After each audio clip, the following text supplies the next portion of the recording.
Mənə görə mən keçənlərdə dedim, yenə də deyirəm, siz burada olduğunuz üçün demirəm. Mən hər yerdə də deyərəm. Azərbaycanda bir dənə müxalif partiya var, o da Müsavat. Yəni ciddi olaraq, güclü olaraq, həm cəmiyyət içində, həm adı var, sanı var, böyük işlər görüb, Rəsulzadə kimi insan, yəni bunun bünövrəsini qoyub, belə sıradan bir partiya deyil. O baxımından, amma sizləri də, partiyanı da, Rəsulzadəni də həman bir 5-ci kolondur ki, gözdən saldı. Amma Saakashvili kimi biri gəldi Cumhurbaşqanlığı səviyyəsində məclisdə gəldi, dedi, siz fəxr eləyin ki, Rəsulzadə öz var. Orada hücum elədilər Saakashvilinin üzərinə, yadınızda olsa, amma o həqiqəti danışandır. Necə ki, indi deyir ki, İlham Əliyev Qafqazın şərəfini qorudu. Yəni, o ağıllı bir adam, Qərbidə təhsil almış bir adam, rüşvətdən kənar, müstəqil bir insan. Bu formada ona görə, yəni bunlar gəlirlər, hər tərəfli danışırlar, deyirlər. İrad sistemdədir, Sayın İsa bəy. Sistemi necə dəyişmək olar və nə təklif edirsiniz?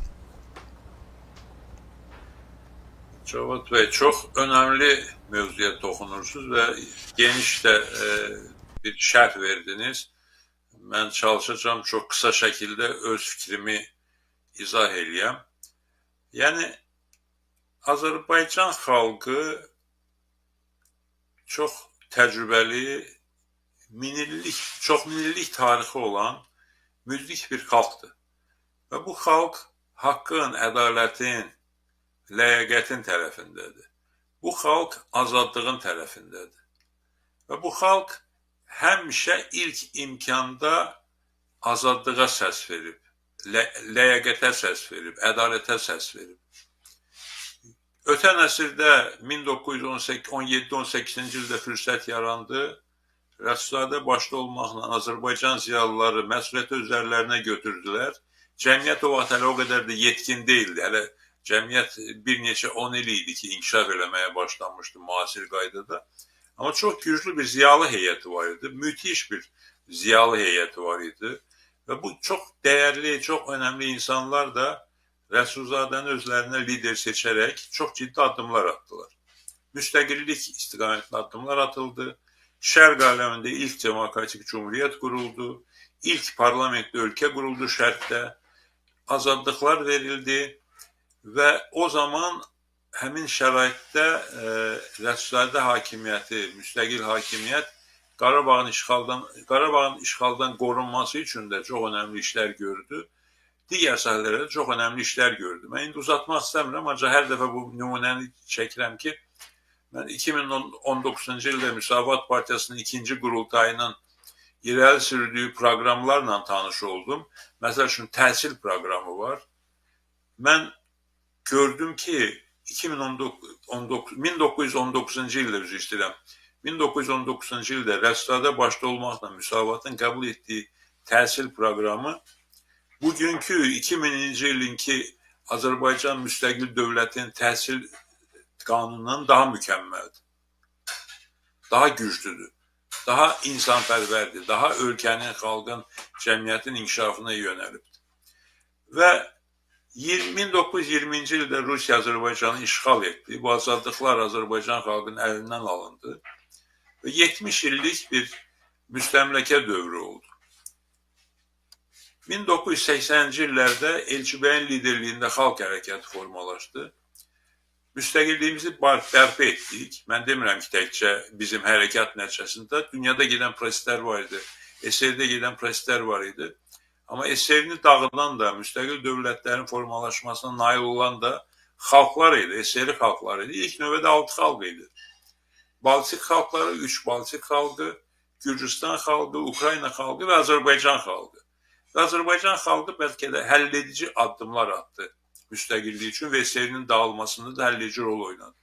Və sonra da Elçibəy hakimiyyətə gəldi. Xalqın iradəsi ilə hakimiyyətə gəldi. Xalq hərəkatı nəticəsində gəldi. Və azad seçki nəticəsində prezident oldu. Və bir il hakimiyyətdə oldu. Və həmin o bir ildə Rəsulzadə yolunu davam etdirmək üçün Elçibəyin komandası olaraq bizlər əlimizdən gələni etdik. O bir ildə nələr etmişik, buna obyektiv qiymət verilsə, mən əminəm ki, zaman gələcək ki, xalq bunun qiymətini daha yüksək səviyyədə bildirəcək. Və yeri gəlmişkən bir məqama da toxunmaq istəyirəm. İndi deyirsiniz ki, 5-ci kolon razıyam. Bəli, 5-ci kolon var. Xarici təsir, haqlısınız.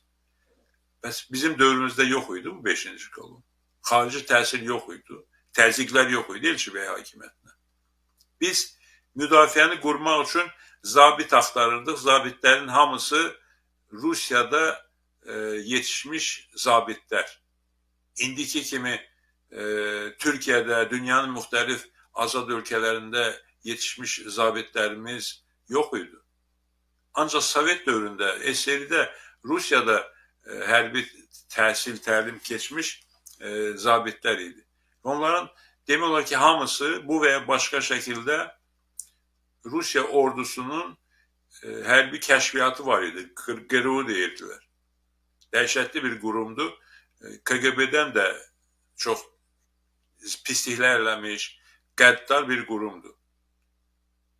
Azərbaycan hərbiçilərinin, zabitlərinin önəmli bir hissəsi o məktəbdən keçmişdi. O GRU-nun üzvləri idilər. Və mən onları ləkələmək istəmirəm. Onlar Sovet dövründə yaşayırdılar və Sovet dövrünə tabi idilər və o sistemə tabi idilər. Amma mən onu vurğulamaq istəyirəm ki, Elçibəy hakimiyyəti də kadr seçimində çox məhdud imkanlara malik idi. Xüsusən də hərbi sahədə bizim geniş bir bazamız yox idi ki, müstəqil şəraitdə yetişmiş zabitləri önə çəkək. Xalqın içindən insanlar çıxırdılar. Xalq cəbhəsi batalyonları deyilən anlayışı bilirsiniz. 33 batalyonu sonra da 1993-cü ildə hakimiyyət dəyişəndən sonra ləğv etdilər. Və həmin 33 batalyon Xalq cəbhəsinin iştirakı ilə, Xalq cəbhəsi liderlərinin iştirakı ilə yaranmış 33 batalyon ordumuz olmayan vaxtda Azərbaycanı qoruyurdular. Və ordumuzun formalaşması dövründə də o prosesdə fəal iştirak edirdilər. Və yaxud da ki, o 5-ci kolon mövzusunda biz hələ hakimiyyətə gəlməmiş deputat idik, millət vəkili idi o zaman, tələb edirdi ki, ordu yaradılsın. Deyirdi ki, Ermənistanda ordu yaranır və Rusiyanın köməyi ilə silahlanır, təlim keçir, döyüşə hazırlaşır. Biz də Azərbaycanda Müdafiə Nazirliyi yaratmalıyıq, hərbi qüvvələrimizi yaratmalıyıq. Həmin o 5-ci kolon və elə hakimiyyətdə idilər həmin 5-ci kolon nümayəndələri. Bunun qarşısını alırdılar, ləngidirdilər və nəticədə biz hazır olmadıq, biz xeyli vaxt itirdik o torpaqlarımızı işğaldan qorumaq üçün. Yəni sözümün canı odur ki, o dövrdə də bu problemlər var idi və indikindən qat-qat daha çox idi. Və üstəlik də ki, bir müqayisəni də qeyd edib, sizin sualınızla bağlı fikrimi ümumiləşdirməyə çalışacağım. Bizim dövrümüzdə Elçibəy hakimiyyətinə qarşı olan müxalifət faktiki olaraq ümmilli məsələlərdə də bizlə bir yerdə olmadılar. İstər o zaman formalaşan YAP olsun, istər AMİP olsun, istər Sosial Demokrat Partiyası olsun və bir sıra digər partiyalar olsun. Bu qüvvələr ümmilli məsələlərdə, Qarabağ məsələsində bizlə bir yerdə deyildilər. O Qarabağ məsələsindən, torpaq məsələsindən hakimiyyətə gəlmək üçün istifadə etməyə çalışırdılar. Amma müasir dövrdə Müsavat Partiyası da və milli dəyərlərə, müsavatçılığa bağlı digər siyasi qüvvələrdə həlledici anda Azərbaycan öz torpaqlarını işğaldan azad etməyə başlayanda bir mənalı şəkildə biz hamımız dövlətin yanında olduq, ordunun yanında olduq, əskərin yanında olduq. Biz bu məsələlərdən, bu vəziyyətdən sui-istifadə etməyə çalışmadıq, öz siyasi maraqlarımıza xidmət etmədik, Azərbaycanın maraqlarına xidmət etdik. Və bu məqamı da mən istəyirəm ki, burada vurğulayaq. Və sistem deyirsiniz. Sistem dediyiniz nədir ki? Sistem dəyərlər sistemidir. Biz deyirik ki, dəyər insandır, insanın azadlığıdır, insanın ləyaqətidir. Əgər ölkənin inkişaf etməsini istəyirsənsə, insana azadlıq verməlisən, cəmiyyətə azadlıq verməlisən. Həm siyasi azadlıq olmalıdır, söz azadlığı olmalıdır, sərbəst toplaşma azadlığı olmalıdır, siyasi fəaliyyət azadlığı olmalıdır, media azadlığı olmalıdır, həm iqtisadi azadlıqlar olmalıdır. Bu rüşvətxorluq, korrupsiyadan yığışdırılmalıdır, monopoliyalara son qoyulmalıdır. İnsanlara imkan verilməlidir ki, öz istedadlarını ortaya qoysunlar. Azərbaycan xalqı çox istedadlı bir xalqdır. Bu xalqa azadlıq verilsə, çox qısa müddətdə ölkədə iqtisadi problemlər həll olunar və xalqın həyat səviyyəsi çox yüksək səviyyədə təmsil olunar. Xalqın firavat həyatı təmin olunar. Yəni sistem budur. Amma hakimiyyətdə olan qüvvə təəssüf ki, ölkəni zorakılıqla Maniyələr ki var, xarici maniyədir, yoxsa daxili öz təşəbbüsləridir? Xarici maniyə Elçibəy dönəmində də var idi də Cavad bəy. Yəni elə xalqın hakimiyyəti, xalqa bağlı hakimiyyət, dəyərə bağlı hakimiyyət, sizin dediyiniz yaxşı sistemi quracaq hakimiyyət gərək xarici təsirə qarşı dirəniş göstərsin, xarici təsirə qulaq asmasın.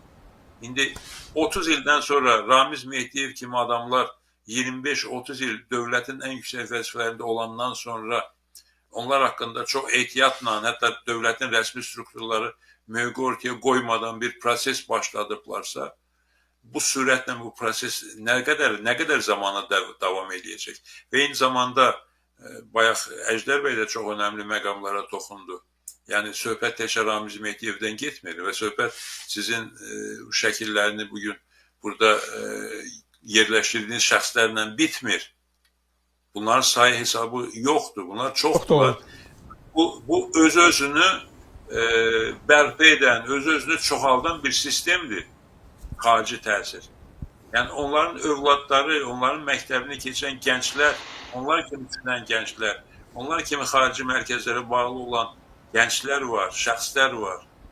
Yəni ona görə də bir neçə nəfəri çıxartmaqla, tutmaqla, Ramiz Mehdiyev olsun, başqa şəxslər olsun, sistem dəyişməyəcək. Sistemi dəyişmək üçün iki yolu var. Ya hakimiyyət mahiyyət üzrə dəyişməlidir. Özləri öz səhvlərini başa düşməlidirlər. Özləri səhvlərini etiraf eləməlidirlər. Lap desinlər ki, bəli, bugünə qədər bizim üçün çətin idi, bizdə kənar təzyiqlər var idi, Qarabağa görə biz addım ata bilmirdik. Amma indi torpağımızı azad eləmişik, indi bundan sonra dəyişiyə biz qadirik. Lap belə desinlər. Yəni bu tam həqiqət olmasa da, əgər ciddi dəyişikliklər siyasətinə keçsələr, azadlıqlara keçsələr, bunu da cəmiyyət hesab edirəm, qəbul edər. Mən söhbətin əvvəlində dedim ki, Azərbaycan xalqı çox müdrik xalqdır, çox təmkinli xalqdır. Prosesə, nəticəyə baxır. O hər xırda detala görə davakarlıq edən bir xalq deyil Azərbaycan xalqı. Ancaq bu proses başlanmalıdır Cavad bəy. Bu prosesin başlanması çox sadə məqamlardan keçir. Bunu biz dəfələrlə demişik, sizdən söhbətlərimizdə də demişik ki, siyasi məhbuslar azad edilməlidir. Ölkədə azadlıqlar bərqərar olmalıdır. Quru sərhədləri bağlıdır. Cəmiyyətimiz elə bil ki, girov vəziyyətinə salınıb. İnsanların sərbəst hərəkət edə bilmək üçün, xüsusən də Azərbaycan-Türkiyə sərhədinin açılması, Azərbaycan üzrə istəyirəm, Gürcüstan sərhədinin açılması həddindən artıq önəmlidir. Və bundan başqa xalqın rifah vəziyyətini yaxşılaşdırmaq üçün çox ciddi müsbət addımlar atılmalıdır. İndi siz yəqin bilirsiniz və Əjdər bəy də buradadır son həftələr və vəziyyəti bilir. Cəmaatın vəziyyəti çox ağırdır. İqtisadi vəziyyət həddindən artıq pisdir. Və gündən günə də pisləşir bu vəziyyət. Bunları dəyişmək üçün gerçək addımlar atmaq mümkündür, lazımdır. Ona görə də dediyim kimi, ya hakimiyyət mahiyyət üzrə dəyişməlidir, öz keçmişinə görə peşmanlığını hansısa formada ifadə edib, düzgün addımlar, islahatlar üçün gərəkən addımlar atmalıdır. Ya da ki, xalqın iradəsi gerçəkləşməlidir, xalqın mövqeyi, xalqın sözü... Yəni, belə bir addımlar atmaq istəsələr, siz yardım edərsiniz, Sayın Sabah. Necə? Yəni, Müsavat Partiyası olaraq, əgər belə sizin dediyiniz islahatlar başlanarsa, siz bir Müsavat Partisi olaraq dövlətə, hakimiyyətə bu barədə yardım edərsiniz? Hakimiyyət əgər ciddi islahatlara başlasa, biz təbii ki, bunu müsbət dəyərləndirəcəyik. Necə ki, hakimiyyət faktiki olaraq Rədsada Elçibəy yoluna qayıdaraq Azərbaycan torpaqlarını işğaldan azad eləməyə başladı. Bunun üçün Türkiyə ilə müttəfiqliyi ciddi şəkildə dərinləşdirdi. Bunun üçün beynəlxalq siyasətdə gərəkən istiqamətdə müəyyən addımlar atdı. Bunun üçün cəmiyyətin bütövləşməsi üçün müəyyən addımlar atdı. Həmin günlər, 44 günlük savaş günləri Azərbaycanda ən az siyasi məhbus olan günlərdən, mərhələlərdən biri idi. Hakimiyyət bu istiqamətdə addımlar atacaqsa, təbii ki, biz bunun müsbət qiymətləndirəcəyik. Ancaq bunun hələ ki, heç bir əlaməti yoxdur Cavad bəy. Yəni, istəyirəm ki, bizi dinləyən dostlarımız, qardaşlarımız, bacılarımız da məsələdən məlumatlı olsunlar və məsələyə məsuliyyətli yanaşa bilsinlər. Var olun, təşəkkür edirəm Sayın İsa bəy. Dəyərli dostlar, bəyənməni, paylaşmanı davam edin. Söhbətimiz